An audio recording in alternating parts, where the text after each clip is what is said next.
Home, home on the range, where the deer and the antelope play, where seldom is heard a discouraging word, and the skies are not cloudy all day.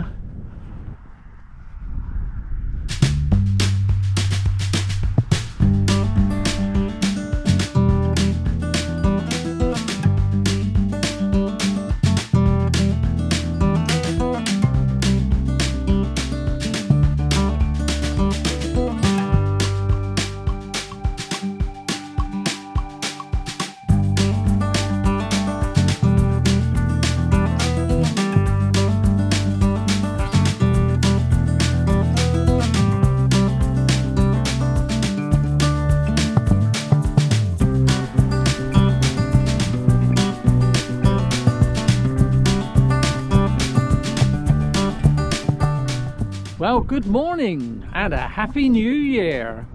It is the 2nd of January and I'm out on my first walk of 2025, and it's a fantastic morning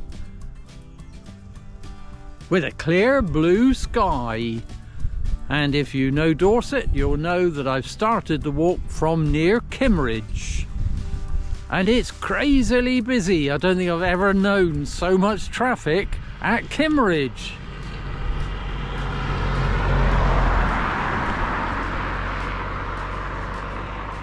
I'll let that one go. It's crazily busy. So I parked at the small quarry car park above Kimmeridge, and that quarry car park is, well, it's not a car park really, it's just an old quarry people parking. But it is full. I had a job to find a space, which is unusual. I suppose it's still school holidays and it's a beautiful morning, so I guess you can understand why. Anyway, I'll talk more about the walk as we go because it's too busy here and I want to get away from the traffic if I can. But as you will see from the sign,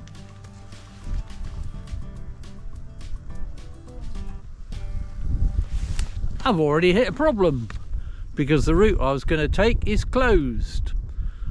So I'm going to have to stick to the road and detour slightly, but I'm not necessarily sorry about that. I will tell you more in a minute because I want to get walking. But today we are home on the range. More in a minute. Hope you're going to join me.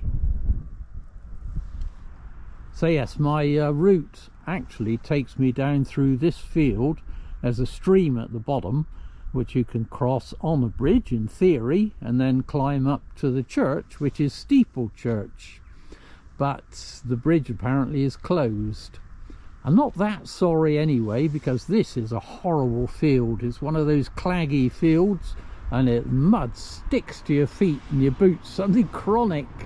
So I'm not sorry in some ways, because we've had a fair bit of rain in the last 24 hours. Anyway, the recommendation is that we stick to the road, so we're going to have to head down here.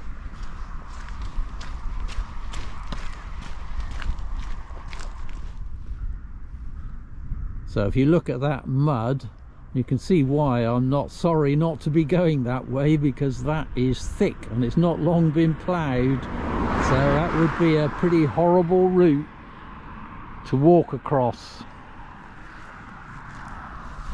Anyway, yes, so today we are home on the range, and by that I mean the Lulworth Range, not the range in the song. So we're going to be doing the Lulworth Range walks, and yes, it's crazily busy. I'm beginning to wonder if there's not something on at Kimmeridge. Never seen so much traffic coming down here.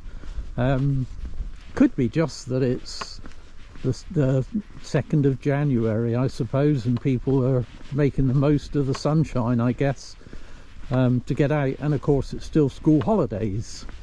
But I have to come today because at the moment the range walks are still open, and they'll be closing, I think, the end of this week. I think they're open, well, they're open over the weekend, so they'll be closing soon. So I just wanted to film at least part of the range walks, which is what we'll be doing today.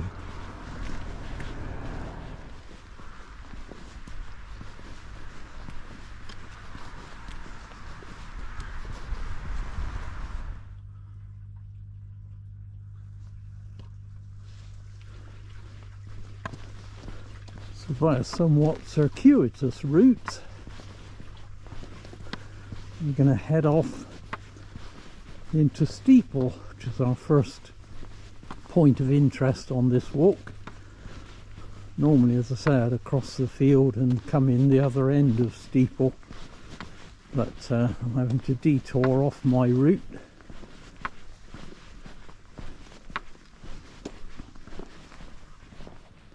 But at least, since this is a dead-end road, we got away from the traffic for a minute. So Steeple is just a little hamlet, really, at the base of the Purbeck Hills. It has a manor house, which is in here.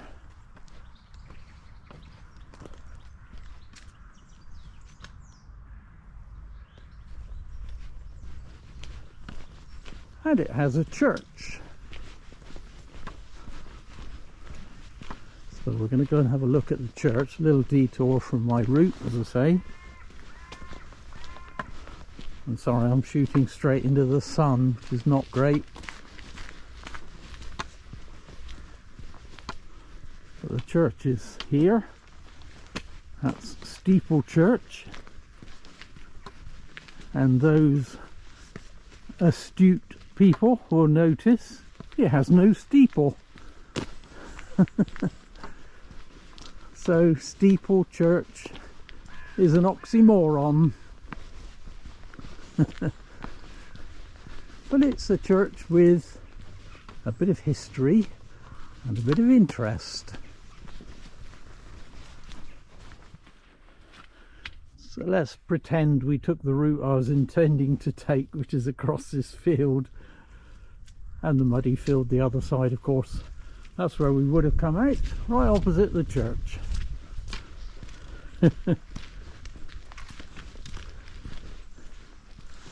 So this is St Michael and All Angels Church in the lovely hamlet of Steeple.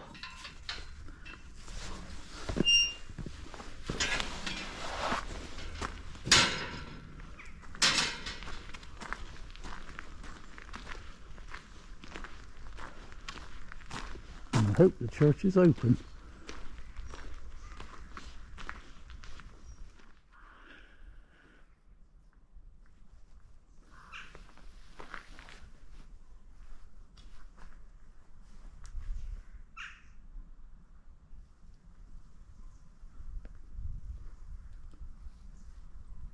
So the interesting thing about this church is that it has strong connections with America, and not only that, but George Washington no less. And there's a couple of interesting things. In the porch there is this stone which is basically a coat of arms, and the coat of arms is a combination of the Washington coat of arms and the Lawrence coat of arms. There's a better version inside, so we can probably see it better in there, and yeah, it's a little bit clearer. So let's go inside.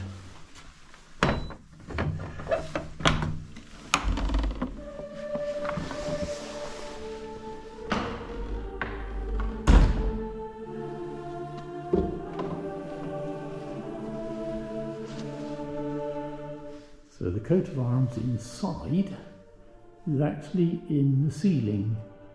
See if I can get a closer shot of that with the camera in a minute.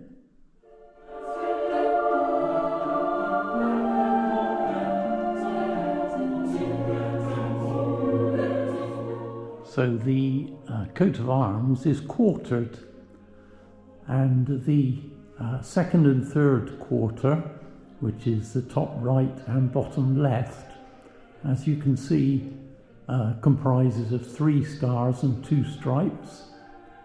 That's the Washington coat of arms. The other one, which is the cross, Crusader cross, which is 1 4/4, top left, bottom right, that is the Lawrence coat of arms.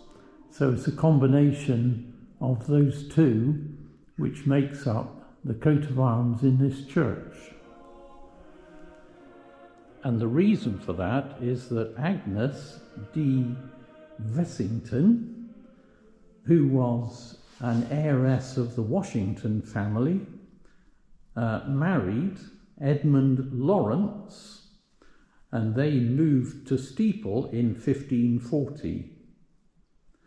There was another ancestor called John who settled in Virginia and became the great-grandfather of George Washington, the first president of the United States.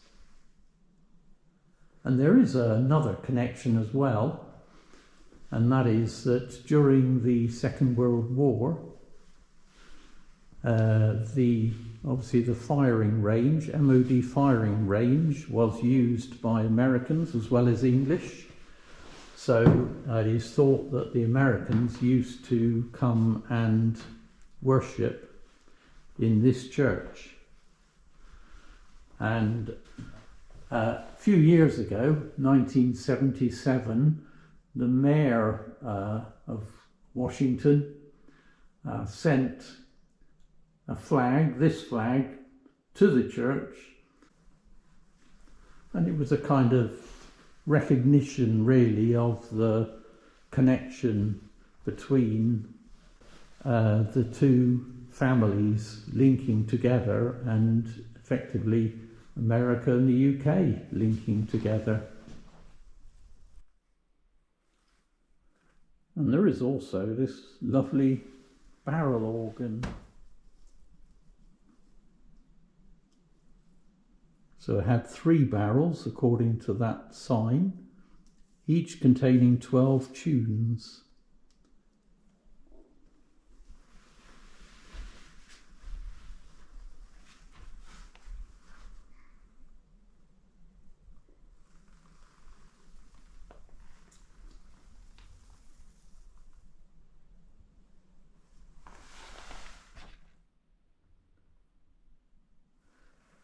And it dates from 1858 and cost 100 guineas. What's that, £100 plus 100 shillings? Oh, that's £105. That's pretty cheap, isn't it? And the other thing there is here is the very letter that was written by Walter Washington, Mayor of the District of Columbia, when he sent the flag, which is above my head, so dated 25th July 1977. So that's when he sent the flag, because he learned of the relationship between the Church of St. Michael and All Angels with the family of George Washington.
So I thought we'd have another look at this now so you can understand it more, having seen the colour version inside.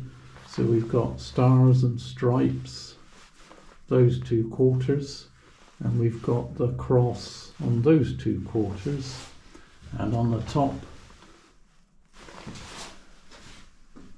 the letters LE, which I believe refers to Edward Lawrence, who in fact lived at Creech Grange, which is the other Purbeck Manor, which is a few miles down the road, I guess.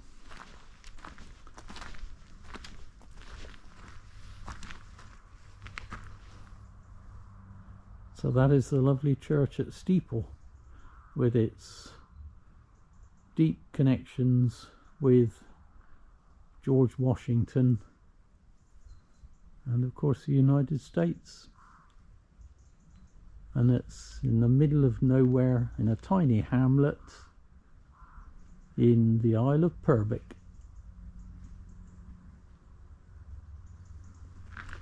Interesting. Right, let's get walking because we already detoured off our route.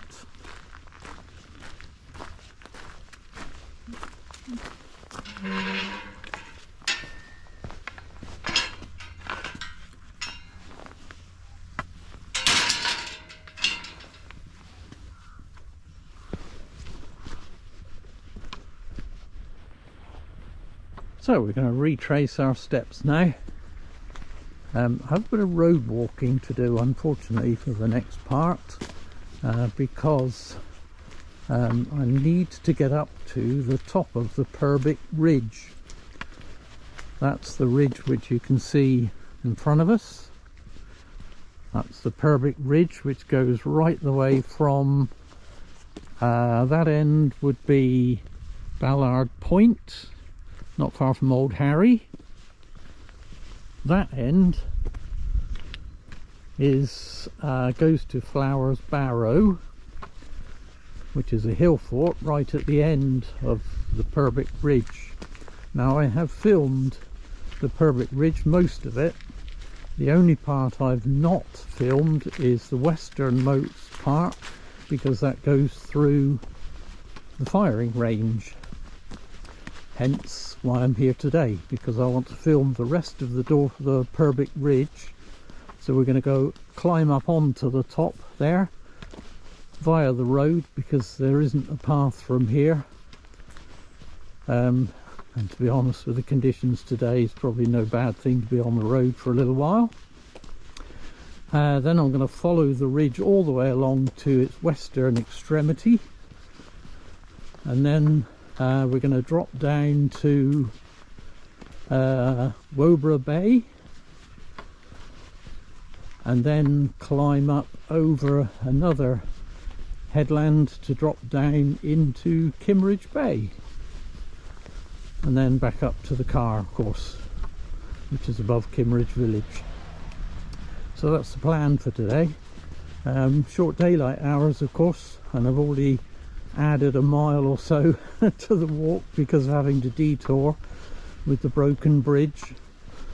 So I'm hoping we're going to have time. If not, we will just walk in the dark.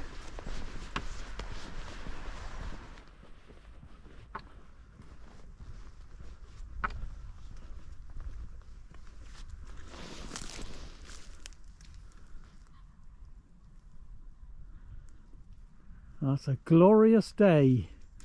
So from here you can see the ridge we'll be walking along, dropping down to Woburgh Bay, which is in the dip beyond. Over here we can see Tyneham Cap is a little double hump, and then we'll be dropping down into Kimmeridge, the other side of this ridge here.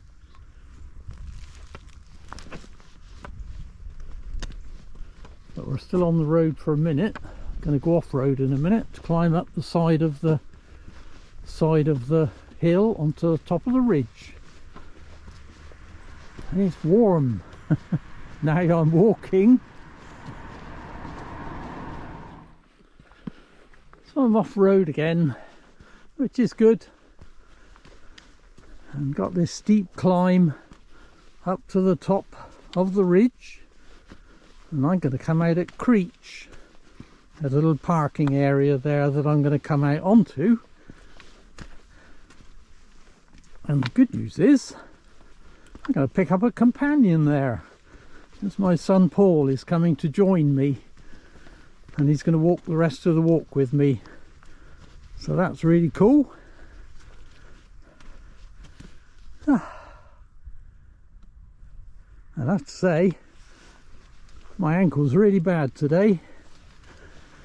I don't know if it's the cold damp, I presume. I've put cream on, or gel, pain-killing gel on like I usually do, but it's not having a great deal of effect today. But I don't care. I'm out and it's glorious.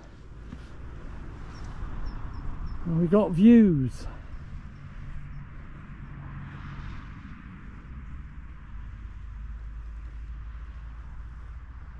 Awesome view that is. We're up higher now. You can actually see the coast to the west.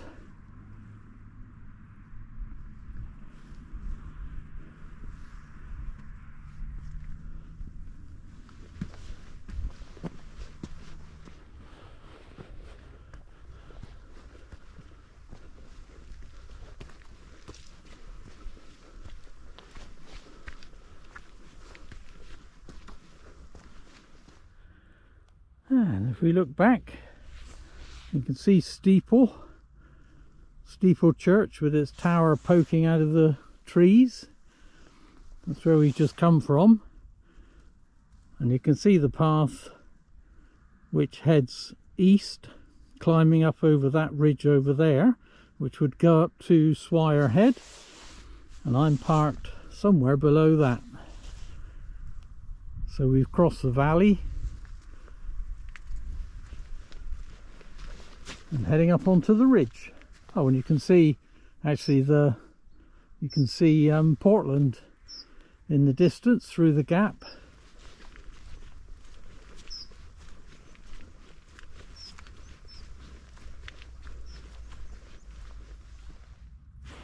Well, this is unusual. It is around about 1:15, and the Dorset Rambler is having lunch. How unusual is that? New Year's resolution: eat lunch at a sensible time, not at 4 o'clock in the afternoon, which is what I've tended to do. Actually, it's forced on me because I've reached the point where Paul is going to meet me in park and he's not arrived yet. So I thought, well, with this amazing view, why don't I just sit and eat while I'm waiting? As long as I don't go across that fence. I might get blown up. So, bon appetit, as they say.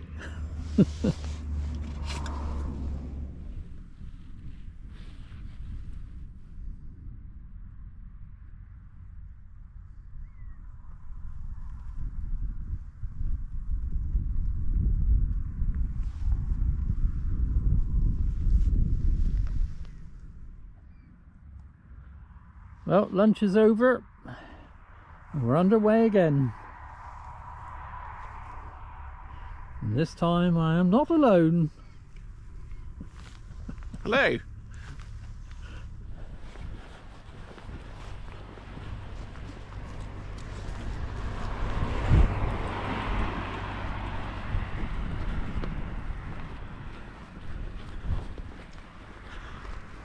So the observant among you will notice that I'm now walking in the wrong direction. But I have realised something, and it's not the first time I've done this. I have an empty hand, which means I've leaned my stick against the fence and forgotten to pick it up again. Oh dear, the pains are getting old. Yay, stick in hand. We're in the right direction again. There's still a lot of traffic here. There's a road just to my right. So there's still a lot of traffic coming through here at the moment. Whoops. And this path is not easy to walk on. It slopes and it's very slip-slidey. But what a glorious day. Just look at this. Just awesome. So good to be out. What I need is a dog, because then whenever I forget to pick up my stick, I can just say to him, fetch, and he'll run and get it for me. That'd be so much easier, wouldn't it? We've got back to where we were. Look at this. Wonderful yellow gorse.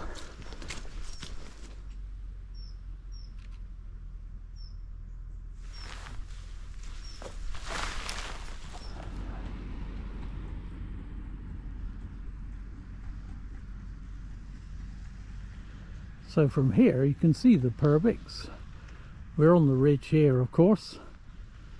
There's a few cars over there, which is where we were just now, where I had lunch. You can see that the ridge goes all the way on and right into the distance at Ballard Point, which is above Swanage. So that ridge is about 12 miles, I think, from end to end. So from Ballard Point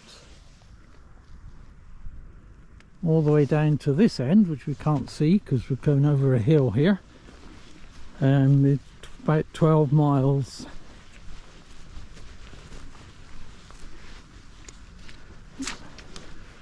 And when you walk it, you have to stay between the yellow posts.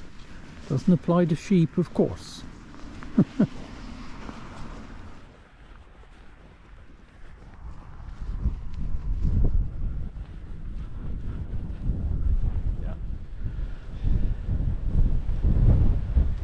Open, fortunately.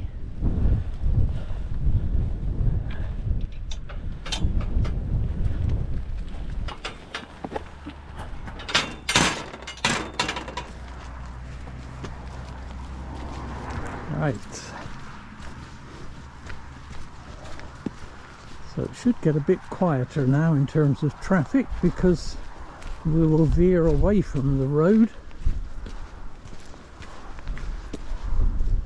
You can see from here all the heathland that there is inland of this ridge, and it's all MOD land. It's a massive chunk of land which they commandeered.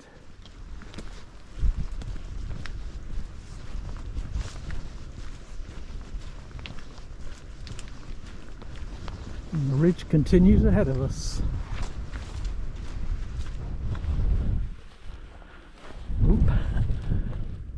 And now Woburgh Bay starts to come into view.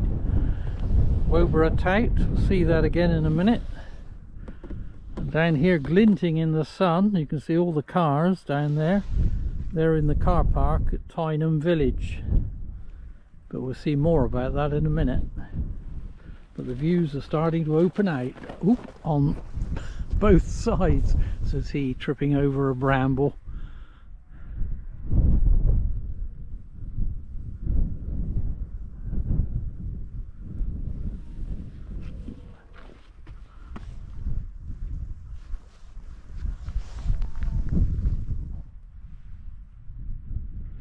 So the view is getting better as we go down. So Flowers Barrow is straight ahead of us. On over that we've got Portland, Woburgh Bay and Woburgh Tout, Gad Cliff, and then over the other side of that down would be Kimmeridge, which is where we're going to be heading later. And all this in here is Tyneham Village.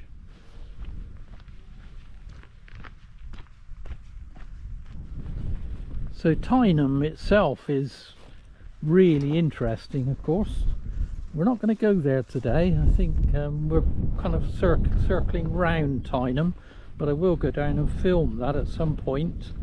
But it was a village, a working village with people living in it till 1943, I believe it was, when it was commandeered by the MOD to turn it into a military training firing range. So the people all got kicked out of their properties on the promise, I think, that it would be returned to them after the war. And in fact that promise was never fulfilled, and eventually I think the MOD compulsorily purchased the land, and obviously it's still in use today. So these walks and this track that we're going down now is normally closed during the week. They open it most weekends. There's a few where they don't open it because I think territorial army use it, but it's closed all week, every week, apart from kind of Christmas school holidays. I think it's open at Easter, open during the summer holidays. So there's a few weeks when it's open 24/7 and you can walk it, and this is one of those times, which is why I wanted to come in and film at least part of it. We won't do all of it today, but we'll do the eastern half at least. So we could go down to Tyneham village that way, to go down the track and round to the left, and the village itself is in amongst the trees. There's various cottages that have opened, a schoolhouse that's been kind of restored, the church is still there and that's still in good condition, been restored, but some of them are ruins and some of them are fenced off and you can't go in them. But as I say, we'll go there another time and film that, because we're going to carry on along the top of the ridge. But I just think this is a lovely view from here, with that path leading us in.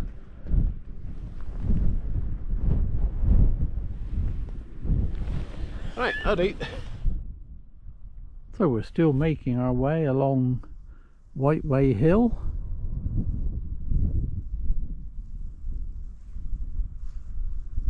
And heading west. And over in the distance over there, standing out in the sun, you can see Lulworth Castle. That was gutted by fire quite a few years ago now. I don't remember the date, but it was gutted by fire and had to be rebuilt with a grant, I think. So it's now fully functioning, used for functions. I mean, it's literally fully functioning because it's used for functions like weddings and things like that.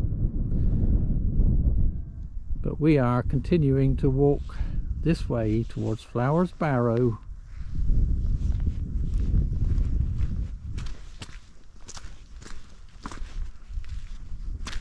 And of course you daren't step off the main track.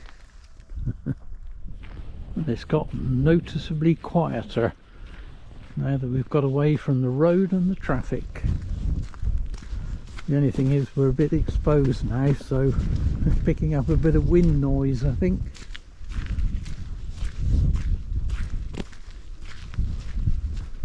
It feels to... Oh,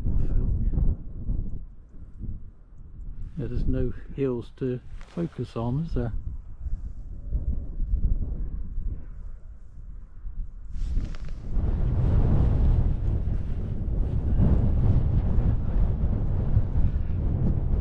So Lulworth Castle, down in the valley. We are about to enter an even more ancient fort. This is Flowers Barrow. So we've got ramparts here on either side. Lulworth Castle, incidentally, is more of a fortified manor house, I believe.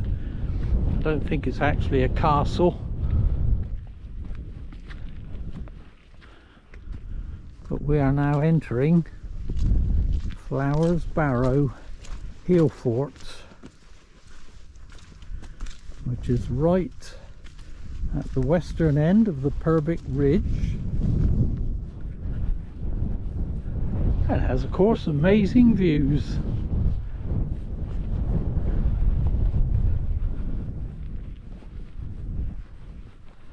So it's goes back to the Iron Age. Half of it we've lost, and that is not because it was destroyed by man. Good views that way. Look, you can actually see St Oldham's Head over there and Emmett's Hill. Yes, it wasn't destroyed by man, it's been destroyed by the elements, because it has crumbled into the sea, sadly.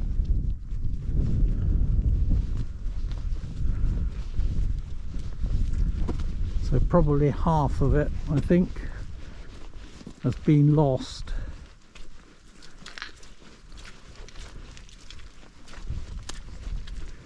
It is thought, in any event, that the ramparts probably only went round 3 sides, I think, because from here you don't really need ramparts. That's what is thought anyway, but the view from here is just magnificent. All of this is Lulworth Range walks. If we had time, we would carry on west and drop down over to the little bay down in here, which is Arish Mell. Up over the other side, I call it Radar Hill, but it's probably got another name, I think. Over to the left you've got Mute Bay and Mute Rocks, which stretch out in a line. You can probably just see those stretching out in a line. So Mute Rocks would have connected right across the other side to the Isle of Wight, I think, originally.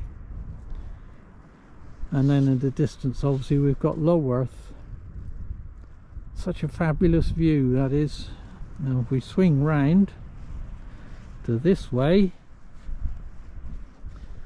down here we've got Warborough Bay and Warborough Tout, which is the pointy thing out to sea. So we're going down that way, and then we're going to climb up over the other side, which is Gad Cliff. So we've got to go up and then drop down again to reach Kimmeridge Bay. But I think that's just such a fantastic view from all directions, really, from Flowers Barrow.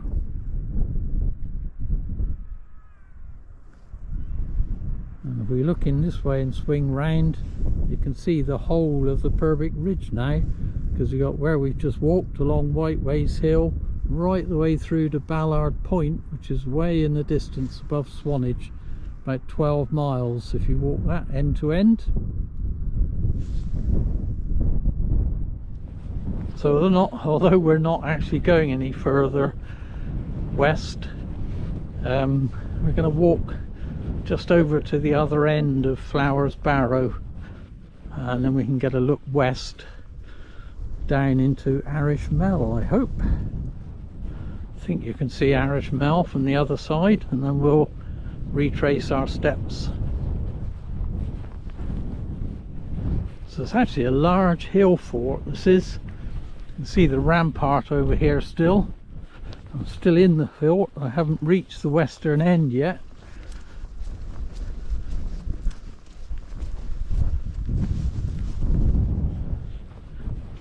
And if you fancy walking to here, it's actually not that difficult, because you can park at Whiteway Hill. There's a parking area, just at the edge of the range walks, and you can park there, in which case to reach this it's a fairly flat walk. Not the route we've come, of course, and the route we're going is going to be very up and down when we leave here, but you can reach it on a reasonably level walk. Anybody fancies trying it, and just to see these views, I'd say it was well worth coming to. Just make sure it's a weekend, and make sure you check the range opening times, because as I say, they do close some weekends, in which case you might come and find you can't get in. So you just need to go online. The opening times are always online. Right, just going to climb up to the top of this rampart, which is the western rampart.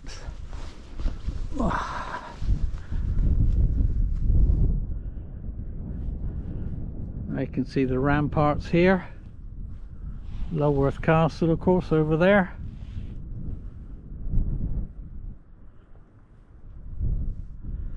So Arish Mell is down. Actually can't quite see it, unfortunately. I'd have to go a lot further down to see it. You can just see that white headland there. It's in below.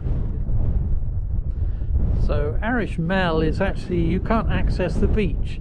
It is a lovely little secluded beach, but you can't access it because either side of the main path is firing range land, so danger of unexploded shells.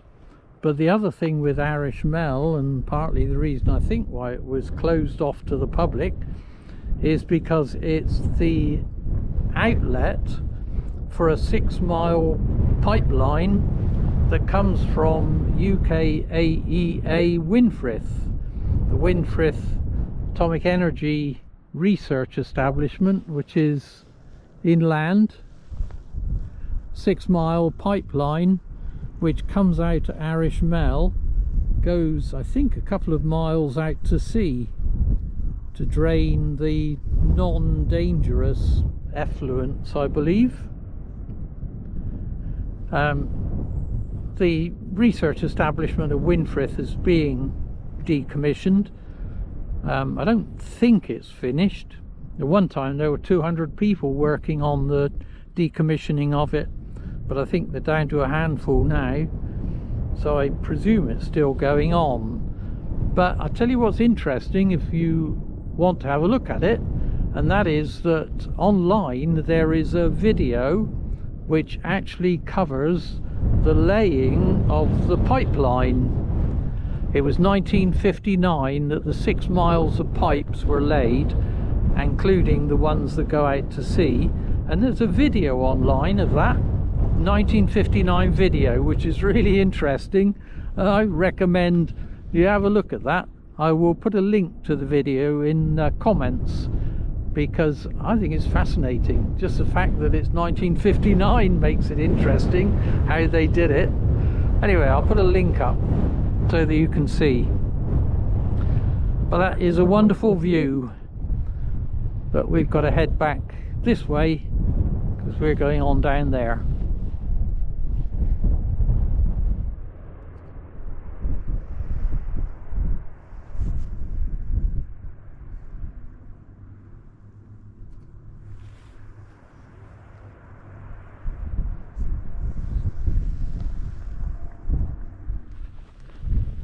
So we're backtracking now, back across Flowers Barrow and heading towards the east.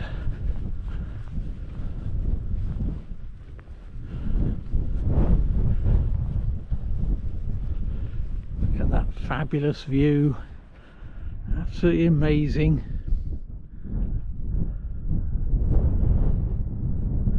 So Warborough Tout, which is the pointy bit, Tout means lookout, so there was obviously a lookout post on top of that at some point.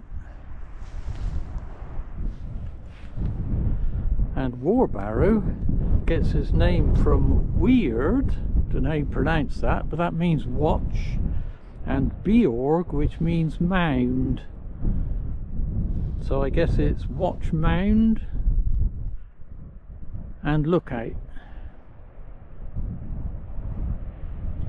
And originally there were, I think, 8 cottages down there on the bay, mainly I think fishermen's cottages, and also a Coast Guard station, but there's not much evidence of any of it now.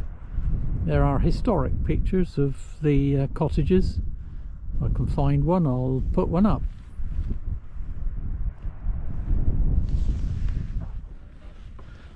Oh no, no cars. Now this is interesting because you can see what that says. I'll take you through the gates. It's where we're going anyway in a minute. So this is where it leads. Now I have to be honest, I don't think I would drive a car down there somehow. Would you? People are having trouble walking down there. So that is a bit of a bizarre sign.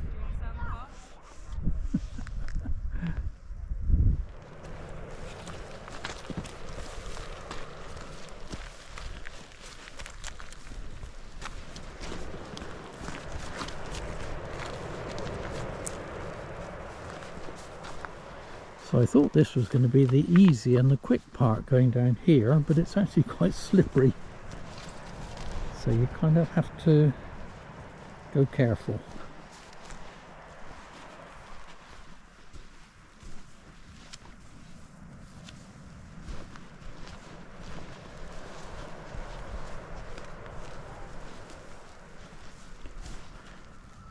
That is a fabulous view though, isn't it? It's awesome. Fantastic to be out after the Christmas excesses, shall I say. Put on a bit of weight as normal, and you come out on a day like this. It's a good detox. Fantastic. Oh, it looks like there's people in the sea down there.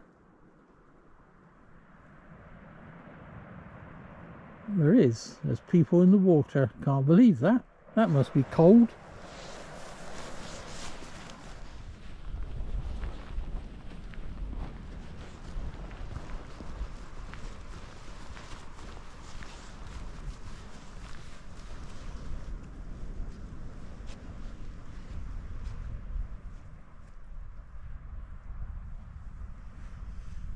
Sun is beginning to set.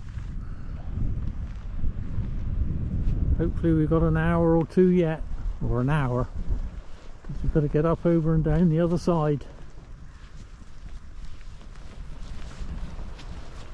Now I have to say I could live here if I were a fisherman and the cottages were still here. I'd quite like to buy one of those.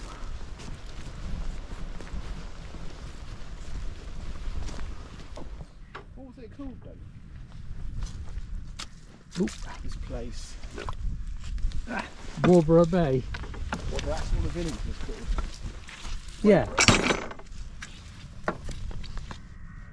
That's where we've come from.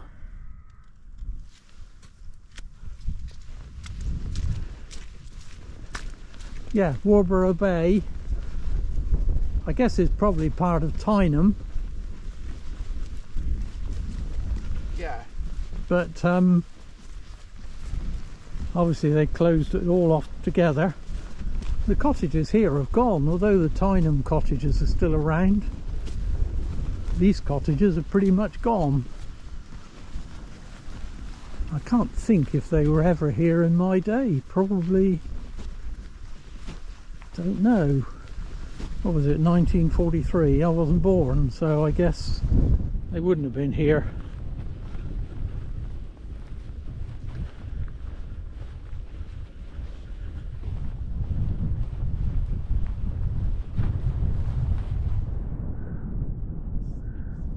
How's that for a view then, folks?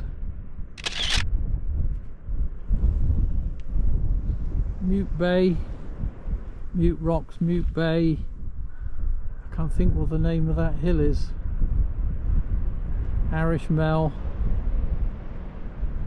and Flowers Barrow.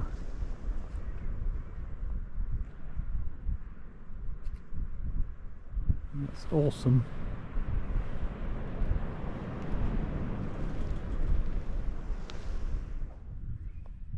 There's a bit of evidence of civilization. I'm not sure if that's a bit of a cottage or whether it's a garden wall or something.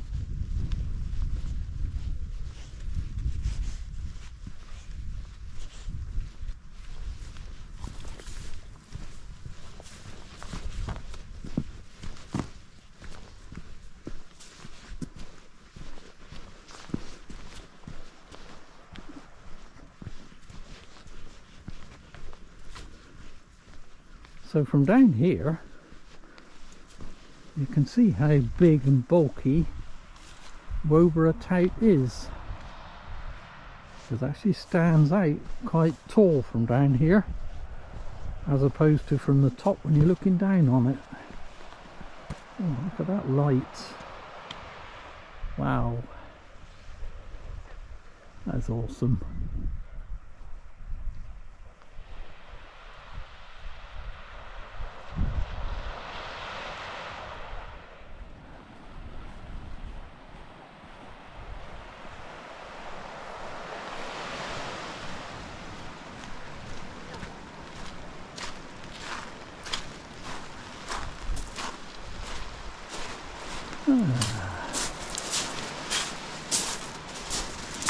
We're at Woburgh Bay.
Right, we're about to start climbing.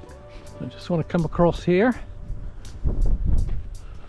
up close and personal with Woburgh Tout, just there. You could climb up there if we had more time, but here we've got a little cove which is called Pondfield Cove. So Woburgh was originally linked to the mainland, but it's eroded away. Presumably it will become separate at some stage, maybe, I don't know. But that's a fabulous view across Woburgh Bay to Mute Bay. Just awesome. I love it here. Mind you, I love it everywhere, don't I? So we've got to start climbing the hill now.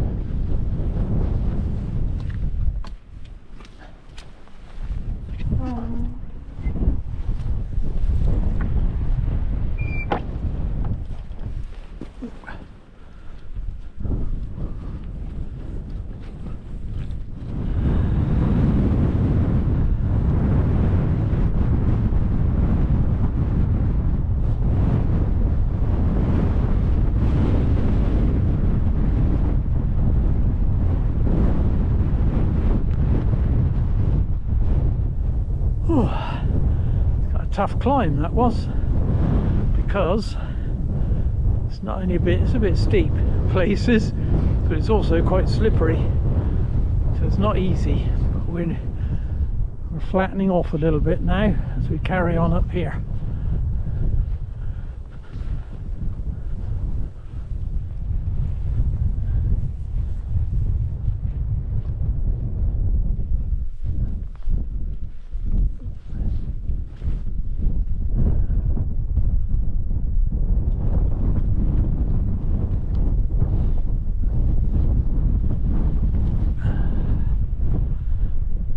So Kimmeridge comes into view, so you can see Clayvale Tower. This down here is Broad Bench, a wide ledge. That's Broad Bench. Kimmeridge Bay obviously goes round to Clayvale Tower, and then the coast east and St Aldham's Head in the distance. Up this way, Tyneham Cap is the tall pointy hill, which we won't go over because we'll drop down the side and follow the coast down to Kimmeridge Bay, hopefully while we've still got enough light. We can still look back at Warborough Bay and Mute Bay. Lovely bit of light in the sky down there.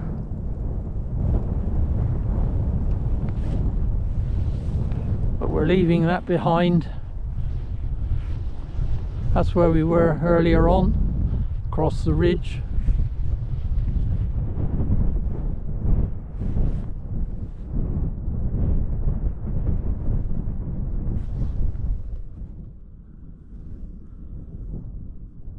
As you can see, the light is fading in the west. That is a lovely sky though.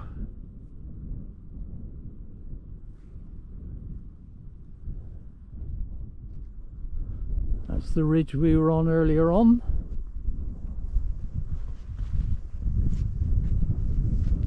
That's where we're going. Down there. Assuming we've got enough light. But we're running out.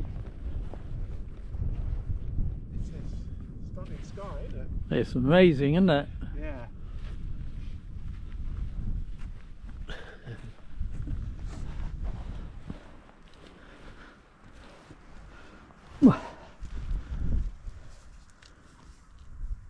There's a nice seat, sheltered from the wind, and looking out at that view, which is pretty phenomenal.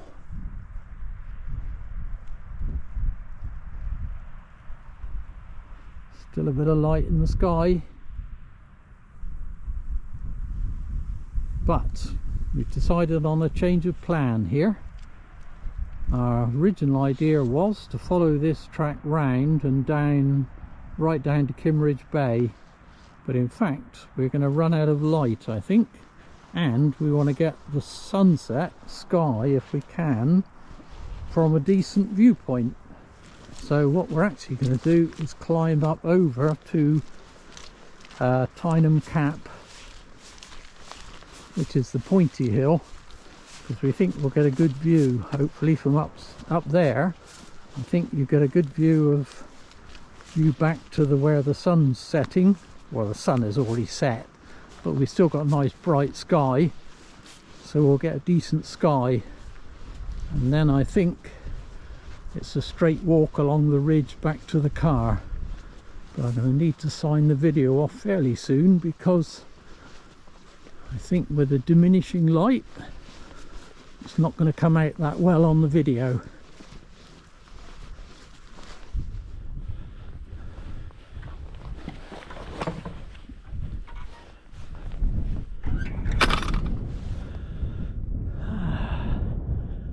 That's looking pretty nice.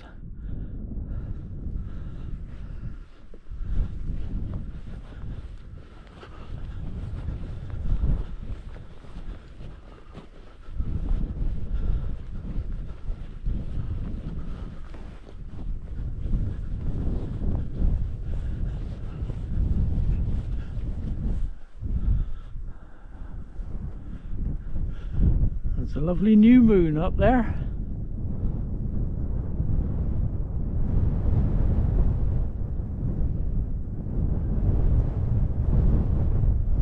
That's totally awesome, absolutely wonderful.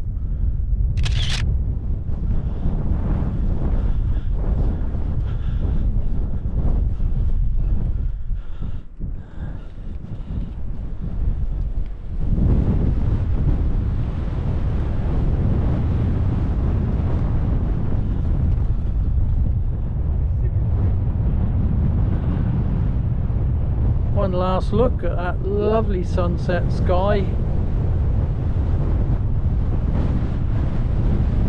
before we head on.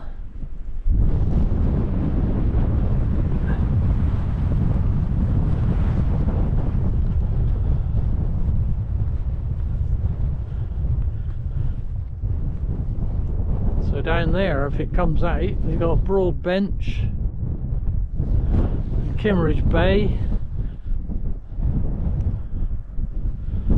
which is where we were going to go, but we're not now.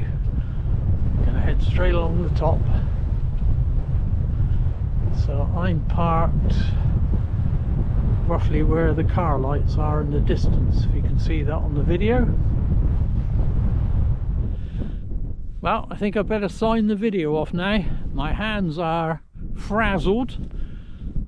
We've been in the wind, the temperature's really dropped now, so it's I don't know whether it's freezing, below freezing I would say, because my hands are really cold, so it's difficult to operate the camera. And we've run out of light anyway. I guess that's normal for me. Anyway, it's been a fantastic day, amazing route, amazing weather, cold and breezy, but I don't mind that at all. That's proper winter weather, and I like to do a proper winter walk, so I think it's been amazing. So thanks so much for coming with me. I hope you've enjoyed it. I've loved it as always. But for now I'm going to say, from Dorset Rambler and Son, until next time. Bye. See you soon.